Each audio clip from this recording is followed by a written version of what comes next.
Yo, yo, yo. Good morning, Ram fans, to the second edition of Monday Morning Cup of Coffee. I'm Steve Ivy, joined by co host Marty Lenz. Marty, how are you this morning? I am great. It's a fantastic Monday. I can't believe how beautiful it is out. A little crispy where I am, but it's still sunny and very beautiful. It was beautiful, unbelievable yesterday. It was about mid 70s up here, and I was watching the Denver weather. It got up over 80 in Denver Yes. yesterday. My Yeah. God, are you sunburned? No, but it was warmer outside than it was inside our home. That's right. Like, gosh, open the windows, let some heat in. It's a little chilly in here. So it This was, is no, it was why I absolutely lovely. I mean, we were talking a little earlier, but I drove by Welshire Golf Course. I live right over there, and the place was packed. You know, a lot of yeah. those November golfers out there getting some time and getting some strokes in, if you will. The courses are in unbelievable condition until you get the hard freeze. So it's a great time of year to play. I love Colorado this time of year. This is my favorite time. Fall, late fall, when it's mid 60s in the daytime and crisp in the morning. That's my way of living. Anyway, before we bring on our guest, Ken DeWeese, assistant basketball coach for Colorado State University, here on an opening day. Um, I wanted to just briefly touch on the fact of all the interesting things that happened over the weekend. Marty Lenz attended a Boz Scaggs concert. Tell me about the concert, because I go way back. I saw Oh, Boz Scaggs 3 years ago, but I go way back to the 70s. What an absolute gem! he was great. You think about this. He's like 80, 81. His voice sounded great. His band was tight. And what was nice, it was the Boss Gags like rhythm review. So he opened up with, some tunes that most all of us would know, or at least they're not real deep bluesy cuts. And then he went into a set of all these great blues. You know, he's a native Texan, so all the Texas blues, some of the New Orleans blues. He incorporated some of his music from the 90s and 2000s that I'm familiar with, that when I was doing smooth jazz radio, we'd play and incorporate. It was lovely, lovely music.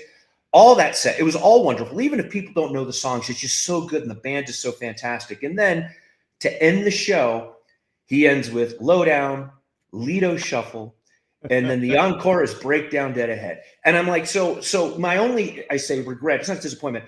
I happen to love the real sappy love songs of Boss Gags. Love, Look What You've Done to Me, Heart of Yeah. Mine, You Can Have Me Anytime, We're All Alone.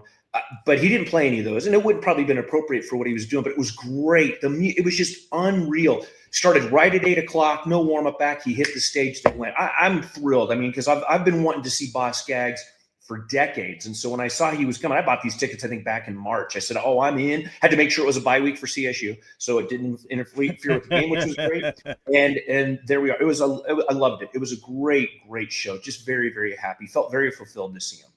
Yeah, when it was a few years ago in Greeley, and a friend of mine told me that he was taking his wife over to see Boz Scaggs. And I went, holy moly, I didn't know he was coming. I called my wife up and I said, let's go. And she said, yeah, let's go.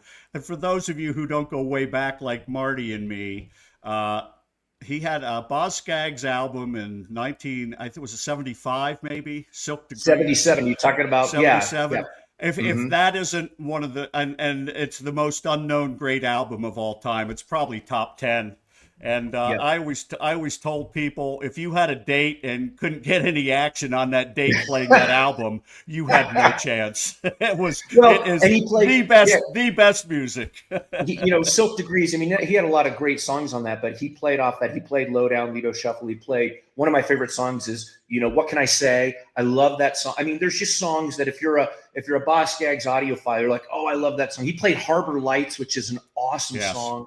And then he played one of my favorites, is one of his later tunes. It's called Sierra. And I got chills. You think about it. It was the second song he played. Jolene's like my wife. I love this song. And I said, I used to play this song on our smooth jazz. I said, this is just a great kind of a bluesy, jazzy tune. He was just great. Plays a mean guitar. And again, his band was just so good. It was a tremendous night. A lot of fun. Yeah. Well, I'm glad you had a good time, and I had a great weekend too. But I'm Good. about to start the week off great because Yeah. it's opening day, and to join us on opening day is assistant coach Ken DeWeese. Ken, how are you this morning, man? Gentlemen, I'm good. As I kind of told you guys before, it's college basketball Christmas Day, so we're up early watching these first games on the Field of 68 special, and my son up this morning. We're watching a little bit, so we're ready to roll. So I got to ask you, players get opening day jitters. Do coaches get opening day jitters? You know, uh, yeah, to an extent. You're always worried about if you've covered everything you need to cover, and it's tough, especially when we're just keep on backing that date up a couple of days every year, it seems like, as far as the first game date. So I think there's definitely a feeling of, okay, did we cover this? Are we good here? What if they throw this at us and we know we haven't covered it? So that can be a little bit challenging, but at this point, you just have to trust your training and kind of let it rip. Coach, what excites you about this current iteration of the CSU Rams that you really want to see, if literally from jump, but want to see from this team? And what excites you about them? I think one of the most exciting things is the depth and the versatility. And Steve's been to several practices and stuff, and obviously was at the Creighton game. And I think you can see it. I mean, there's not a lot of teams might have a good top five, a good top seven, maybe eight.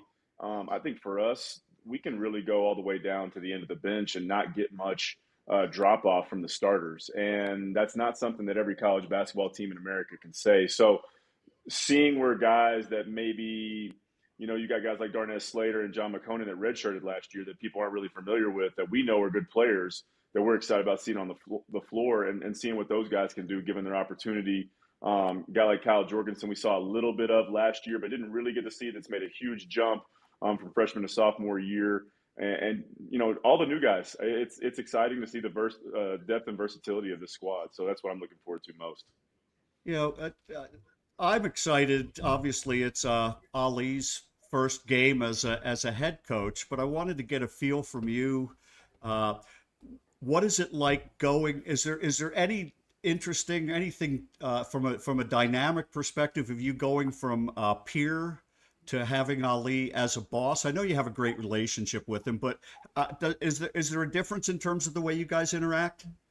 You know, a little bit. I mean, the cool thing about him and why he's so prepared and is going to be so successful as a head coach is because he was already in that mindset. And I think the best coaches or best assistant coaches are already thinking that way, even though they're not in that position. So for him, I think he's been thinking about being a head coach for a long time.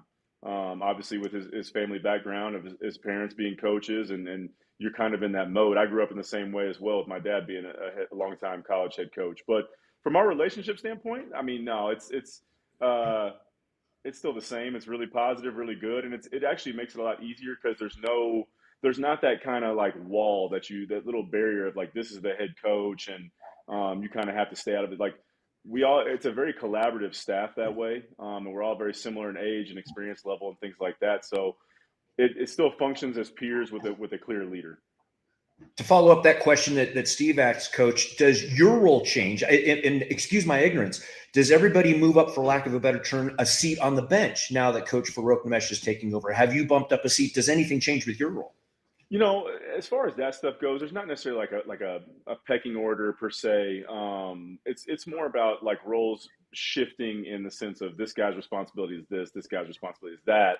So yeah, has my role changed a little bit? Yes. And I think you look at a guy like Tim Shelton, who's in his third year here and is a tremendous coach, and he's got a lot more bigger voice and a bigger responsibility. Same thing for myself, and then the new guys coming in. You'll see old Cole Gentry holding up the play call sign, the board, just like Ali used to, and he's an excellent young coach. And adding Jimmy Foster to our staff, who's a high level guy, really good defensive mind, and just a good coach. And then obviously the OG Dave Filipovich, who's been a head coach for many years and has been around for many years, who just has a really good basketball mind and kind of helps keep us all level and keep things in perspective. So everybody's got a little different role than they had last year, right? But nothing as far as responsibility shifting incredibly or anything. You came last summer after spending several years, successful years up in Wyoming with Jeff Linder, some successful years at Northern Colorado as well. But you came in kind of late into the summer, and it it took a while, I think, for your voice to develop within the framework of the team. Do you feel like that's changed a lot? Do you feel like you're, I mean, over the course of last year, obviously contributing more, but do you feel like you're finally getting to be Ken DeWeese this year more than last year? Yeah, definitely. And that's a great question. I mean, and you've been around so much that you've seen the practices throughout the year and stuff like that. And I think last year the staff was so tight and so good that everybody had really defined roles and kind of came in as like just try and piece together and help here and there when I can and where I can. And those guys a lot of times last year be like, hey, if you see something, feel free to speak up. And I was like, I don't want to. I want to make sure I know what I'm talking about and feel comfortable, and I'm not mixing messages. And I was like, but be careful what you tell me because when I do get that way, you're going to tell me to shut up. So eventually, I think, I mean, as you saw, Steve, late in the year, I think we really hit our groove as a staff, and obviously that resulted in a lot of winning. And yeah, this year I do feel it's not like I wasn't comfortable last year. It was just more just trying to find your niche and how that you fit in with the staff. And now that it's kind of been built from day one, I feel like I'm in a big, good role and a good place where I feel really comfortable and can be myself. Speaking of being yourself, coach, you mentioned that your dad was a head coach. How much of what your dad taught you do you embrace, and how much are you, if you want to say, are you different from your father? And not in a bad way, but just you're different, your own personality on things. No doubt. I think stuff I learned from him is in things I do every day.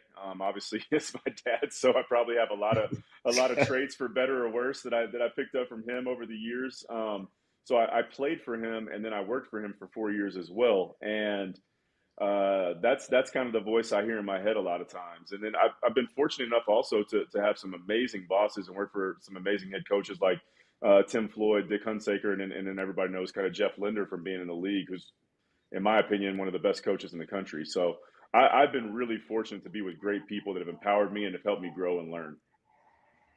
I wanted to ask. So Ali, in his first year after taking over, Nico was here for 7 years. You've had exposure to both as an opposing coach and as an assistant coach alongside. Um, what do you see as the differences between Nico and Ali? Oh, I think you hear it's impossible to not hear, kind of like I was just saying about myself. It's impossible to not hear Nico's voice and some of his personality traits in Ali. They were together for so long. I mean, you can't help but kind of become a little bit of a hive mind with your head coach that way, which I think is a good thing. I mean, Nico Medved is an excellent head coach, and I really learned a lot from him and enjoyed my time with him last year. And I think he's going to do really great things that Minnesota hasn't seen in a while. But I think there are some subtle differences. I mean, I think. I think Ali's very eager to take the best parts of what he learned from Nico and then also be himself and put his own stamp on things. And I think that's a sign of a great head coach, of a guy that's not just trying to be the guy he worked for. And yeah, let's take Ali, but he's also, taking a piece of this guy or this guy right here and these other mentors that he's had throughout his career and trying to take the best of all those while still being himself and being Ali. Coach, what do we know? What should we know about Incarnate Word as a program? Down there in my neck of the woods, down in South Central Texas in San Antonio, was a really good D2 for a long time. Moved up to Division One, I think probably 8 or 10 years ago, maybe a little bit more. Really good young head coach who's kind of flipped the program when he took over. It was not in a great spot. They've been able to recruit really good talent for the Southland Conference. Kind of made a big jump last year and going from a sub 500 team to winning 19 games, going to the CBI postseason tournament, winning a few games there, and they were able to retain their best players that still had eligibility. So I think that shows a lot of signs of a healthy program. From an offensive standpoint, these guys are going to run a lot of sets. They got a really, really high level shooter named Davion Bailey, who averaged 17 a game last year. Who's a guy that would be a good player in the Mountain West and definitely could have easily transferred and been able to go somewhere else and get a nice payday, but decided to stay and will be an all conference, probably a first team all conference guy for them. They also retain their front court, which is really strong. And that's in this day and age, I mean, that's going to give us a huge leg up in what we're doing early is retaining most of our front court as well. So I like their personnel. I think they're well coached. They're going to do some different stuff defensively that's going to challenge us. They'll probably mix in a little 1-3-1. They're going to be pretty aggressive with switching, being aggressive kind of trying to pressure like our entries and things like that, which a lot of teams tend to do against this offense. And it's going to challenge us. They're really athletic and talented. Looking over, I noticed their roster, and I noticed that Davion Bailey from Indianapolis, Indiana, and I looked up some of the stuff he he did last year, and I think he opened with 41 in his opening game last year, and he makes threes and he makes twos. He is the definition of a three-level scorer. But I wanted to He's get a into problem. He's a problem. yeah, I wanted to get into the coaching staff a little bit. Young coach who played at Tulsa, and he's about the same age as Ali. I think he might even be younger than Ali, but he's got a couple of Division I head coaches on his staff, right? He's got a really good staff with is it Dave Wojcik Dave, yeah. and Tony Barbee? Do you know those guys? Do you know Barbee at all? Because I mean, he coached in Texas a while. Yeah, so funny. I was on the staff that followed his staff at UTEP. So when I went and worked for Tim Floyd there, we followed his staff, and they'd had great success at UTEP. I mean, the players that we inherited from them were incredible. So he did an excellent job. So I have a ton of respect from that way. And then I think it was our second year at UTEP, and he was at Auburn. We played him in the Diamond Head Classic and ended up beating them, which was a big deal to UTEP fans. So, but I think Coach Barbee's an excellent head coach. I mean, obviously now he's an assistant, but he's been around is in that Calipari tree. Has been around great players and great coaches for his whole career. So that's a nice boost of wisdom and knowledge and experience. And so they the roles were flipped on that staff, where at Central Michigan, Barbee was the head coach. So that's an interesting dynamic that I think is kind of cool to keep an eye on. And then Dave Wojcik obviously was at San Jose State. He's a guy that kind of in the tree that I'm from, was at Boise. Him and Linder work together. They know each other well, so I've been around him a lot as well. And those two guys, man, those are not guys you normally have at a place like Incarnate Word. So it's an impressive staff. And that leads me to ask you, Coach. I mean, well, first off, the connective tissue of everything that you talk about, coaches on these staffs. In this day and age of college basketball, I mean, I know there are the haves and have-nots, but really there is a big mushy middle. There's not a huge distinction or difference in many ways between teams like an Incarnate where they're playing the Southland Conference, say some of the Mountain West schools or other conferences. Is that a pretty fair assessment? Yeah, it is. And I mean, the funny thing is that the haves and have-nots are not what they were classically. Because you can get, I mean, and we all know this, and the reality of college basketball is right now everything comes down to money. So you can get a place like High Point University is a great example. For many years was just kind of an afterthought as they went to Division I. And then, when you get into especially the NIL era and collectives, and then now into rev share, you have schools like that go, hey, we want to play with the big boys, and we've got our school is willing to submit this much of our budget towards men's basketball, or we have a donor that's willing to make this happen to supplement our budget or whatever. And I think you see that it just depends on what schools want to do. And you can see a place, Incarnate Word they're not operating at $0. I can tell you that right now. And they're probably closer to a lot of the teams from a monetary standpoint towards the bottom of the Mountain West that you can see, like the Wyomings, the San Jose's, and the Fresnos. And, they're going to have comparable talent. And then you can have a team that historically maybe was a great program in a great location. They just don't have that sort of support from their administration. And now they're going to take a step back, even though they have amazing facilities and they're in an amazing location. It's all about the financial support. And then you also have to be able to coach, and you have to be able to recruit and sustain and build relationships and things like that are natural. But it certainly helps when you can be in the right playing field for what you need to do. Switching gears a little bit, I want to talk a little bit about CSU. You talked about the depth this year of being able to go all the way to the end of the bench. Last year, I remember talking to Nico, and he talked about how his team in November and early December might not be the same team he put on the floor come January 1st. Do you see a similar kind of thing this year with this team, given the fact that you are so deep and learning how guys play together?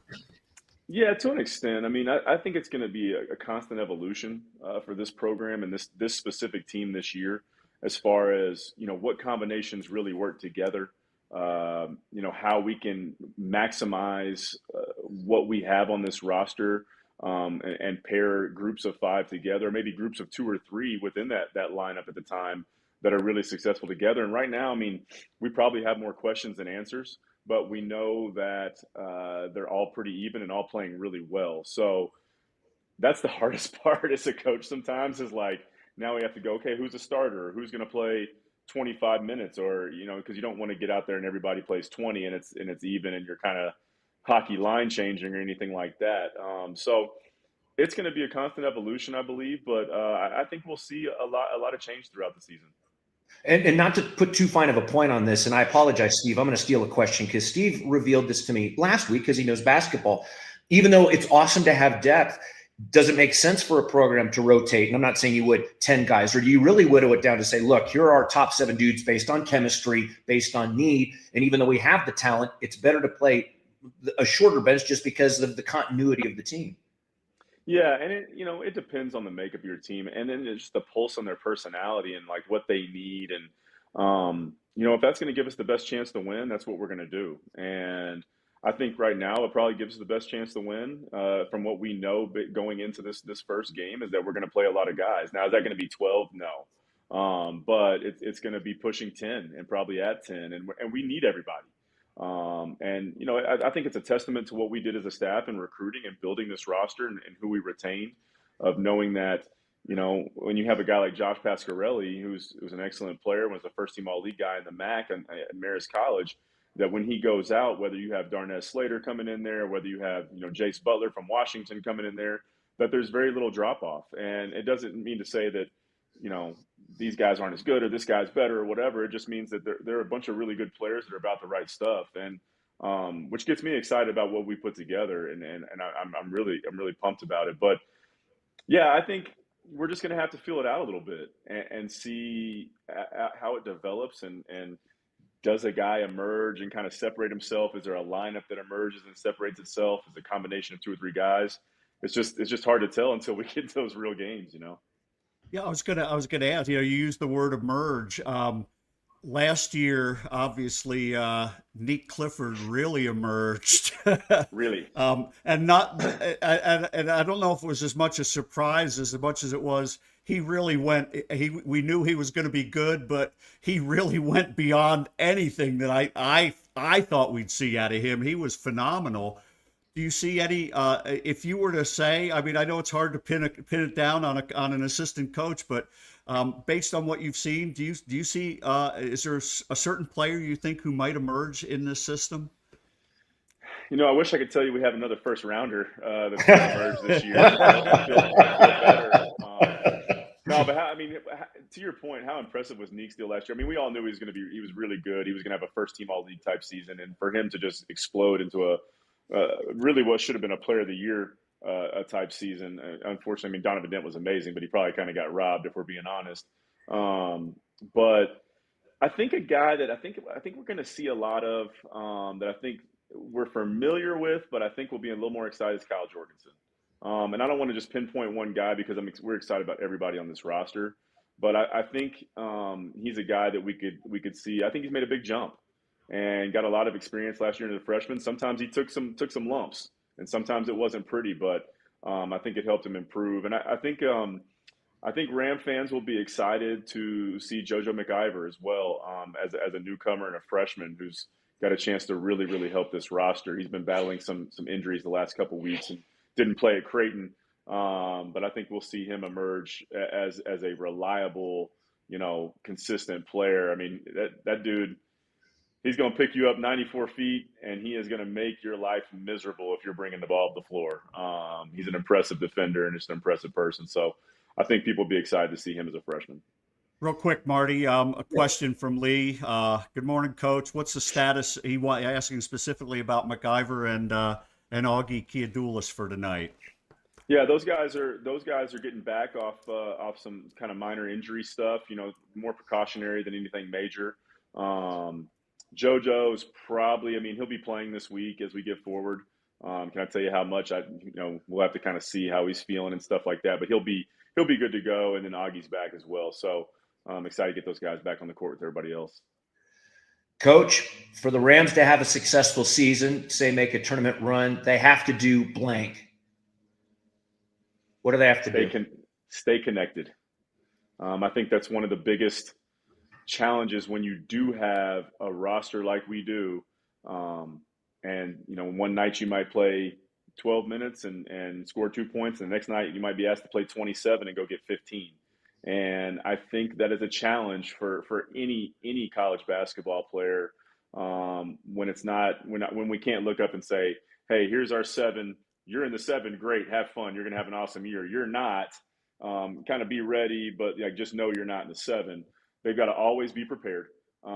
They've got to always be together and connected and know some nights it's going to be your night, some nights it's going to be my night. And I think that's a challenge, especially in this era of guys kind of moving around and not having as much connection to their teammates and program. But luckily for us, we've got an amazing group of young men that have shown nothing but being that way from June until today. And we're super excited about what they're going to do. I just think that this is kind of a special group. I mean, some of the stuff they do together and how they work together, even within their ultra competitiveness, sometimes almost detrimental competitive, where we're kind of trying to keep them on the edge of not going too far.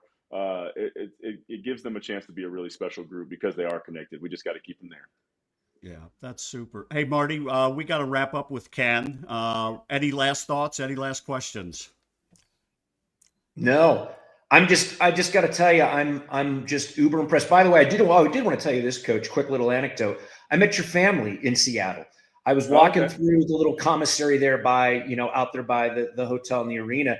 They saw my Ram hat and they said, "Go Rams." I went over to them. I introduced myself, and then your wife said, "Oh, my husband is Coach DeWeese on the bench." And your family was lovely, and they were just so pumped and excited to be there. It made, as an alum and everything else, just made me excited to see how excited they were for you and for everybody to be there. So very lovely family.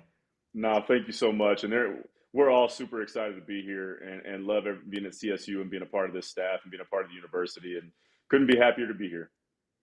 So anyway, thank you so much. By the way, I want to let you know you did shame me yesterday when we talked about another coffee mug. And I mentioned I hadn't ordered new ones. Yesterday afternoon, I hadn't ordered new ones. By last evening, I had. And so you will be the opportunity for me to not have my mug right now.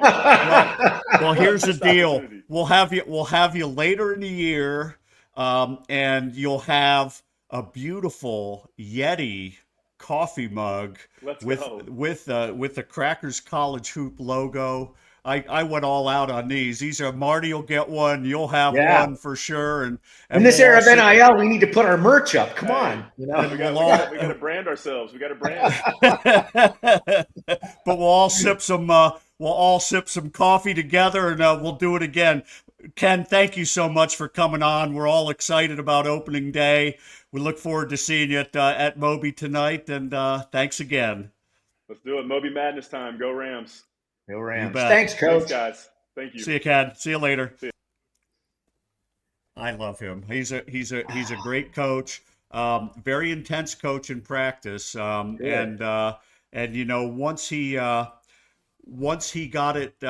started inserting himself, I can tell you, I think he was a very critical part of last year's team. Once his voice started getting heard, Ken is very, very big on the rebounding side of things, and CSU became a much better rebounding team over the course of the year. They struggled a little bit early, and they got better and better, and were doing things like out-rebounding very good rebounding teams like Boise State toward the end of the year, out-rebounding teams like Memphis and Maryland.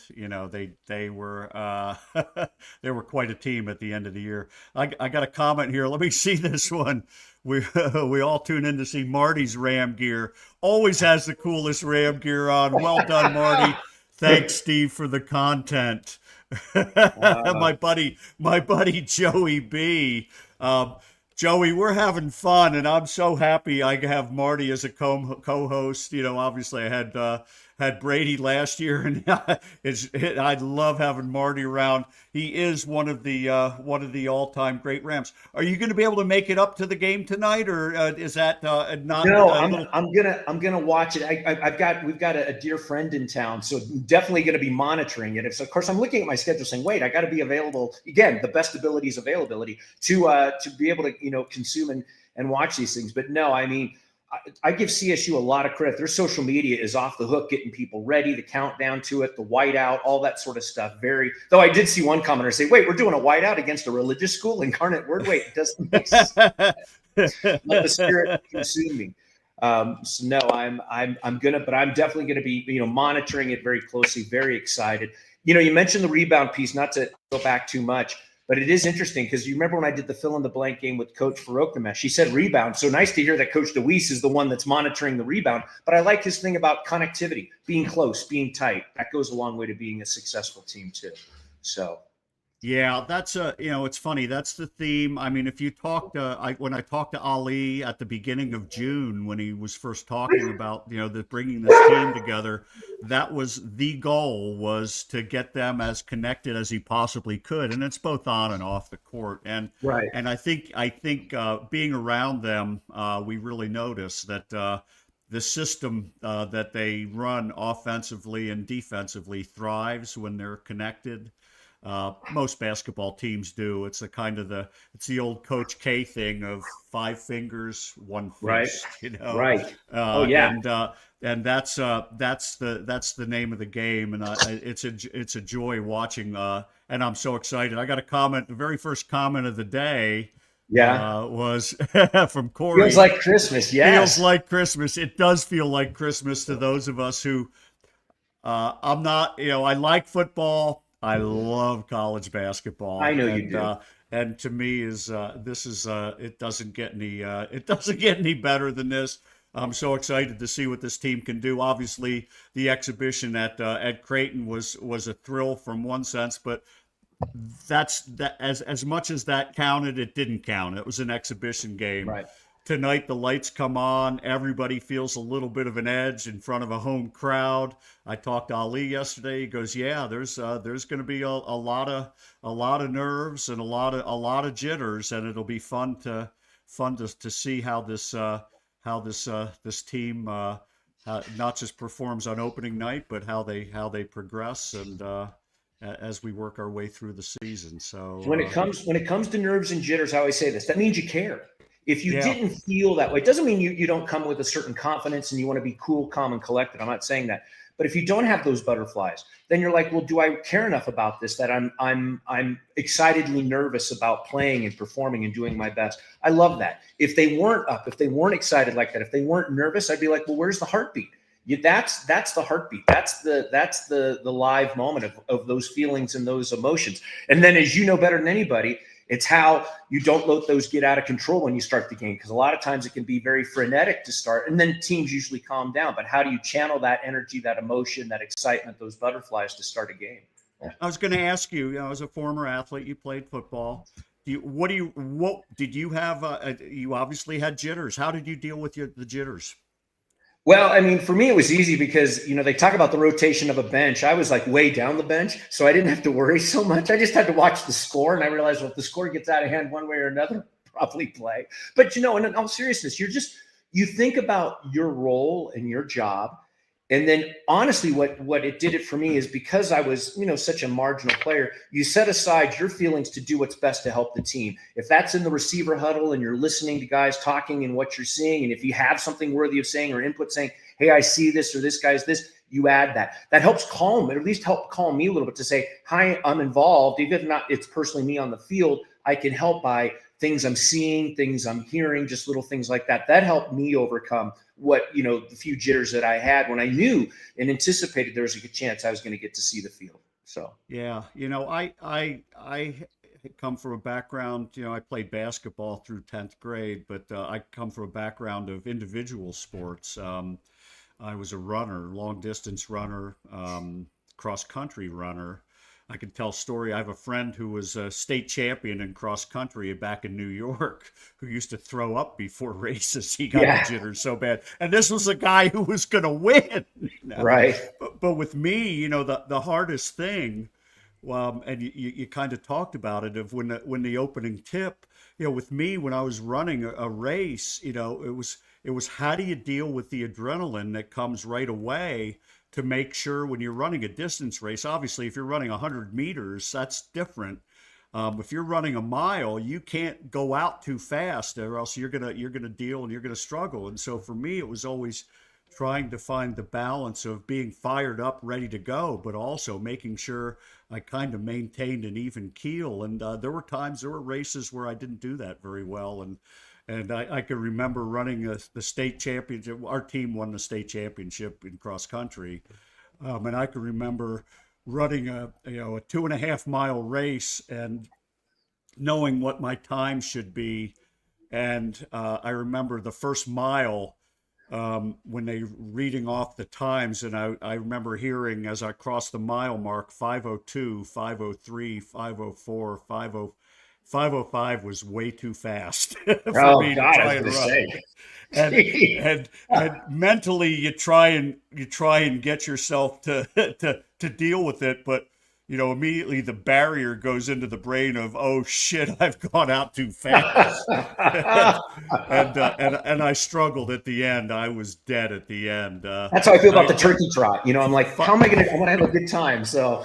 but then I can tell you. I mean, and later I ran a road race, a 15K road race, and I had a buddy who was going to meet me at the finish line, and I told him, expect me in about this amount of time, because I hadn't trained that much. And I ran it like 9 minutes faster than I thought I would, basically a minute per mile faster. And Jeez. I did, I had no idea what was going on. But it's an interesting balance, and of course we'll be watching that and watching to see how soon they get settled down. New team, guys in new roles, and that's the excitement of opening day, huh? It is. And if I may, if you permit me some latitude, Steve, you talk about the butterflies. We'll see what kind of butterflies I have coming up this Saturday. I'll take this opportunity to share that I've been asked, and I'm unbelievably excited about being a part and helping out for the last 4 games on the CSU football broadcast. So I am beyond thrilled, excited. So we'll see if I get lightheaded and pass out somewhere in the booth at some point, because I'm so excited and over my skis about what the heck I'm doing.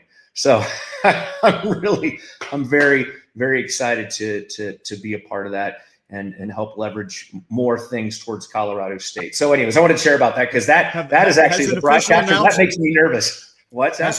Has an announcement been made yet? No, I don't know. I think, like I said, they asked me to help out. I'm happy to help. And really, I joke about the best ability is availability. And they said, hey, if you're available, we'd love to have you help. And I'm like, absolutely. I'd love to be a part of this. So we're breaking news here that Marty is going to be working, doing color on CSU radio broadcasts alongside Brian Roth, I assume, right? Doing some of that and whatever else that they need to help. Yeah, I'm honored and always tickled to help and work for the alma mater.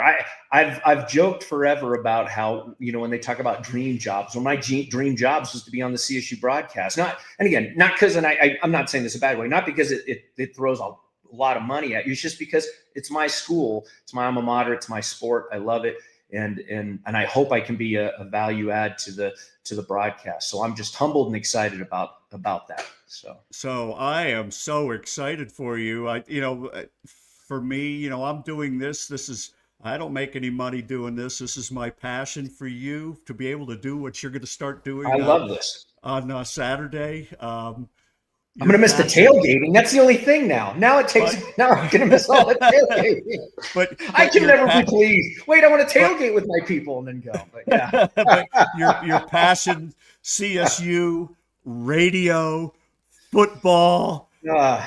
To me, it's a perfect fit, and I'm so excited, and I'm so happy for you. I can't wait. I can't wait to listen. I know my buddies will be listening, and they'll be tuning in with their headphones on while they're watching the games, listening to you. So, congratulations! This is so exciting. A lot to play for. We got to win 4 straight and get to a bowl game. So lots to work towards. So there anyway. you go. No, Well, thank you for letting me share that. So absolutely. We're gonna call it a day. Thanks again. This is a joy.